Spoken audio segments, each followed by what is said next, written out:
నమస్తే welcome to #you నేను మీ రాజేష్. ఆయన బీఆర్ఎస్ పార్టీ ఎమ్మెల్యే, ఆ తర్వాత కాంగ్రెస్ గూటికి చేరి హస్తం పార్టీ సింబల్ మీద ఆయన ఎంపీగా కూడా కంటెస్ట్ చేశారు. దీంతో ఇప్పుడు ఆ ఎమ్మెల్యే పైన వేటు వేయాలని బీఆర్ఎస్ పార్టీ పెద్ద ఎత్తున ఫైట్ చేస్తుంది, లీగల్ బ్యాటిల్ కూడా చేస్తుంది. మరి అయితే ఇప్పటికే ఆయన పైన అనర్హత వేటు తప్పదని కూడా బీఆర్ఎస్ పార్టీ గంటాపదంగా బల్లగుద్ది మరీ చెప్తోంది. మరి అధికార కాంగ్రెస్ పార్టీ ఇంకో స్టెప్ ముందుకేసింది. జూబ్లీహిల్స్ బైపోల్స్ స్టార్ క్యాంపెయినర్స్ లిస్టులో కూడా ఆ జాబితాలో ఆయన పేరును అధికారికంగా ప్రకటించింది. సో ఇప్పుడు ఈ జాబితాను నేరుగా ఎన్నికల సంఘానికి ఇచ్చేసింది. దీంతో ఇప్పుడు జూబ్లీహిల్స్ తర్వాత మరో బైపోల్స్ ఖాయమా అనే చర్చ తెలంగాణ రాజకీయ వర్గాల్లో ఇంట్రెస్టింగ్గా చర్చ స్టార్ట్ అయింది. ఇందుకే ఆ నియోజకవర్గం ఏంటి అని కనుక చూస్తే ఇప్పుడు కాంగ్రెస్ స్టార్ క్యాంపెయినర్గా మారినటువంటి ఆ బీఆర్ఎస్ పార్టీ ఎమ్మెల్యే ఎవరు అనే సస్పెన్స్ మీకు ఉండొచ్చు. కానీ తెలంగాణ పాలిటిక్స్ వెరీ ఇంట్రెస్టింగ్గా రోజు రోజుకి మారుతున్నాయి. చాలా పరిణామాలు చాలా వేగంగా మారుతున్నాయి. ఎన్నికలకు ఇంకా 3 ఏళ్ల టైం ఉండగానే రేపే ఎలక్షన్ ఉందన్నట్లుగానే కొంత నెక్ టు నెక్ ఫైట్కి అయితే అన్ని రాజకీయ పార్టీలు దిగుతూ ఉన్నాయి. అధికార ప్రతిపక్ష పార్టీలు సరిగ్గా ఇదే టైంలో జూబ్లీహిల్స్ బైపోల్స్ కూడా వచ్చింది. ఈ ఉప ఎన్నిక కంటే ముందే ఏడాదిన్నరగా ఎవరైతే పార్టీలు ఫిరాయించారో ఆ యొక్క ఫిరాయింపు ఎమ్మెల్యేల ఎపిసోడ్ తెలంగాణలో కాక మీద రగులుతోంది. మరి ఆ గుట్టు మీద రాజకీయం రంజుగా మారుతోంది. అయితే ఇప్పుడు జూబ్లీహిల్స్లో కాంగ్రెస్ స్టార్ క్యాంపెయినర్స్ లిస్టులో ఖైరతాబాద్ ఎమ్మెల్యేగా ఉన్నటువంటి దానం నాగేందర్ పేరును చేర్చడంతో ఇప్పుడు కొత్త చర్చ తెర మీదకి వస్తుంది. ఇప్పటికే దానంను అనర్హత వేటు వెంటాడుతోంది.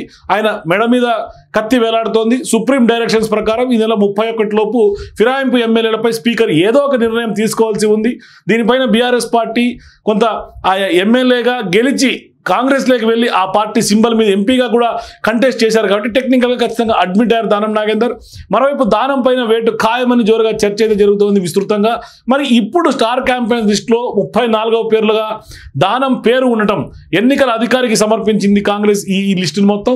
దీంతో ఇప్పుడు బీఆర్ఎస్కు మరో అస్త్రం దొరికినట్లుగా స్పష్టంగా అర్థమవుతోంది. అయితే దానం నాగేందర్ పేరును కాంగ్రెస్ స్టార్ క్యాంపెయినర్గా ఖరారు చేయడం వెనుక హస్తం పార్టీ వ్యూహం కూడా ఉందని తెలుస్తోంది. ఏంటి ఆ వ్యూహం అంటే స్పష్టంగా జూబ్లీహిల్స్లో మున్నూరు కాపు సామాజిక వర్గ ఓటర్లు అధికంగా ఉంటారు. ఈ నియోజకవర్గంలో దానం నాగేందర్కు కొంత అనుచరగణం కూడా ఎక్కువగా ఉంటుంది, మాస్ ఫాలోయింగ్ ఉంటుంది. అందుకనే ఆ వ్యూహం ప్రకారమే దానం నాగేందర్ను స్టార్ క్యాంపెయినర్గా జూబ్లీహిల్స్ ఉప ఎన్నికల్లో ప్రకటించింది కాంగ్రెస్. అయితే దానంపై వేటు పడటం ఖాయమనే చర్చ అయితే జోరుగా సాగుతోంది. కానీ ఖైరతాబాద్కు ఉప ఎన్నిక తప్పదని కూడా కాంగ్రెస్ పార్టీ కూడా డిసైడ్ అయినట్లుగానే పెద్ద ఎత్తున పొలిటికల్ సర్కిల్స్లో గుసగుసలు వినిపిస్తూ ఉన్నాయి. అంటే ఈ నెల 31 లోపు స్పీకర్ నిర్ణయం తీసుకోవాల్సి ఉంది. ఈలోపే దానం నాగేందర్తో ఎమ్మెల్యే పదవికి రాజీనామా చేయించే ఆలోచనలో కాంగ్రెస్ పార్టీ పెద్దలు ఉన్నట్లుగా తెలుస్తుంది. అందుకనే ప్రధానంగా ఆ స్టార్ క్యాంపెయిన్ లిస్టులో ఆయన పేరు వచ్చినట్టుగా కనిపిస్తుంది. అంటే అనర్హత వేటు పడకంటే ముందే దానంతో రిజైన్ చేయించడమే మంచిదన్న చర్చ కాంగ్రెస్ వర్గాల్లో జోరుగా సాగుతోందని స్పష్టంగా ఆ యొక్క ప్రచారం అయితే జరుగుతుంది. దీంతో ఇప్పుడు జూబ్లీహిల్స్ తర్వాత ఖైరతాబాద్కు ఉప ఎన్నిక రావటం ఖాయమన్న ప్రచారమే జోరు అందుకుంది. అయితే జూబ్లీహిల్స్ నోటిఫికేషన్ కంటే ముందే దానం రిజైన్ చేస్తారన్న ప్రచారం కూడా ఆనాడు పెద్ద ఎత్తున జరిగింది. కానీ ఆయన రాజీనామా అయితే చేయలేదు. కానీ జూబ్లీహిల్స్ టికెట్ కూడా అడిగారని, ఖైరతాబాద్లో కూడా గెలుస్తారని హామీ ఇచ్చారని కూడా టాక్ అయితే ప్రధానంగా పొలిటికల్ సర్కిల్స్లో వినిపించింది. కానీ దానం ప్రపోజల్కు సీఎం రేవంత్ రెడ్డి నో చెప్పినట్టుగా కాంగ్రెస్ పార్టీ పెద్దలు కూడా గ్రీన్ సిగ్నల్ ఇవ్వలేనట్టుగానే కనిపిస్తోంది. మరోవైపు సుప్రీంకోర్టు డైరెక్షన్స్ ప్రకారం స్పీకర్ నిర్ణయం తీసుకునే టైం దగ్గర పడుతోంది.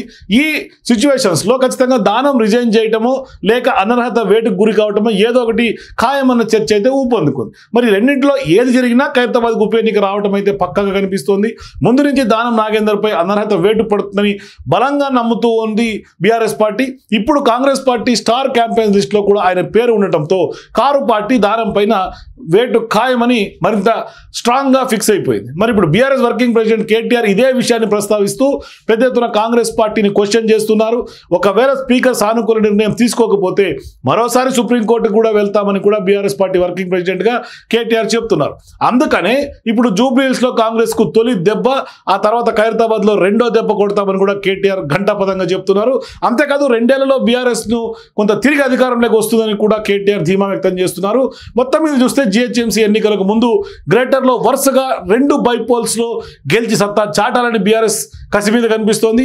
అదేవిధంగా సీఎం రేవంత్ రెడ్డి కూడా ఈ 2 నియోజకవర్గాలు కూడా కాంగ్రెస్ పార్టీ ఖాతాలో వేసుకోవాలని ఇప్పటికే జూబ్లీహిల్స్లో కొంత ఖచ్చితంగా ప్రచారంలో దూసుకెళ్తున్నారు. స్వయంగా కేసీఆర్ రేవంత్ రెడ్డి కూడా బలంగా ప్రచారంలో దిగుతున్నటువంటి క్రమంలో పలు సర్వేలు కూడా అంచనా వేస్తున్నాయి. మరోవైపు బీఆర్ఎస్ పార్టీ కూడా కారు పార్టీ ఫుల్ జోష్లో కనిపిస్తోంది.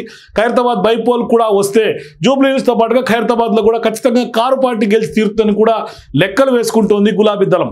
మరి దానం రిజైన్ చేస్తారా లేదంటే స్పీకర్తో వేటు వేయిస్తారా అన్నది అయితే మాత్రం స్పష్టంగా తెలియాల్సినటువంటి అవసరం ఉంది. కానీ సుప్రీంకోర్టు తీర్పు వచ్చే వరకు అయితే వెయిట్ చేయాల్సి వస్తుందా, ఈ ప్రశ్నలు అయితే ఉన్నాయి. అసలు ఏం జరగబోతున్నది కూడా నెలాఖరులో ఒక క్లారిటీ వచ్చే అవకాశం అయితే ఉంది. కానీ ఇక్కడ పార్టీ మారినటువంటి ఎమ్మెల్యేల్లో దానం నాగేందర్కి ఒక్కటే, అంటే కేవలం ఖైరతాబాద్లో ఉప ఎన్నికలు వస్తాయా లేదంటే వరుసగా ఉప ఎన్నికలు వస్తాయి, ఇది కూడా ఒక పెద్ద చర్చ. ఎందుకంటే దానం నాగేందర్తో పాటుగా కడియం శ్రీహరి, తెల్లం వెంకట్రావు పైన కూడా అనర్హత వేటు తప్పదని కూడా కొంత చర్చ జరుగుతుంది. అంటే వీరందరూ కూడా పార్టీ ఫిరాయింపులకు పాల్పడినటువంటి బలమైనటువంటి ఆధారాలు ఉన్నాయనే ప్రచారం చాలా కాలంగా జరుగుతుంది. మరి దానం విషయంలో ఆ డెసిషన్కి వచ్చి వేటు పడితే మరి వీరి విషయంలో కూడా చర్యలు తప్పు అనే టాక్ ఉంది. వీరిలో దానం నాగేందర్ ఒకరైతే మరి ఆయన అయితే ఏకంగా ఎంపీగా పోటీ చేసినటువంటి వ్యక్తి అక్కడ ఎమ్మెల్యేగా బీఫామ్ బీఆర్ఎస్తో గెలిచి, మరి దీనిపైన ఆయన పైన ఖచ్చితంగా చర్యలు అనివార్యమైన చర్చ అయితే ఉంది.